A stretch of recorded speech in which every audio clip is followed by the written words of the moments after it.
Xo'p, texnikada ekinglar deymiz, texnikaga o'tinglar deymiz. Texnikada xarajat arzonlashadi, yengillashadi, mahsulot tan narxi arzon tushadi deymiz. Lekin texnika bo'lmasa ham baribir iloji qo'lda ekiladi-da. Surxondaryoda Uzun rayonidamiz. Texnika topolmayapmiz. Bu Rohatjon do'stimiz dala maydoni o'sha mashhur bir necha yillar oldin sinovdan o'tgan Green Life kompaniyasining PL700 don yo'nalishi bo'yicha ekilyapti. 26-mart maydonimiz 50 sotix maydon.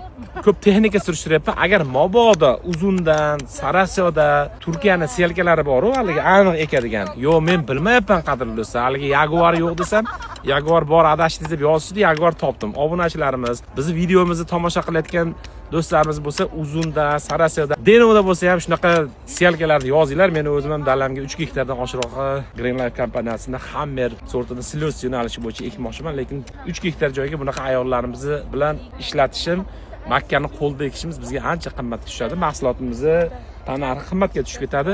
Xo'p, nimani aytmoqchiman? Mana bu makka urug'larimiz makka ekish mavsumi yaqinlashdi. Ko'pchilik don yo'nalishida juda ham kuchli gibrid bering, zo'rini bering deb so'rashyapti. Men PL700 ni tavsiya qilaman, sababi PL700 don yo'nalishida ancha yillar oldin Vesagro O'rmanal akamiz YouTube kanallariga qo'yganmiz, hosillarni ko'rsatganmiz. O'zini yaxshi ko'rsatgan, bir qator suvsizlikka, bir qator muammolarga ham yaxshi chidab, hosilni yaxshi beradi. Faqat bu gibrid donni zo'r bergani hisobiga tanasini o'ylamaydi. Endi agar ham don, ham silos bo'lsa, keyingi dasturlarimizda boshqa navlar tanishtiramiz. PL700 makka jo'xori urug'larimizni FAOsi 700 Surxondaryo sharoitida 105-110 kun nar bersa pishadi. 120 kun ko'rsatilgan xarakteristikasida, lekin baribir Surxondaryoda issiqlik yig'indisi yaxshi bo'lgani hisobiga 2019-yilda adashmasam 105 kun atrofida, uzoq 110 kunda terib olganmiz. Bu birinchi ekinga don yo'nalishida PL700 gibridi ideal gibrid hisoblanadi. Bemalol ekib yaxshi yuqori hosil olishlaringiz mumkin.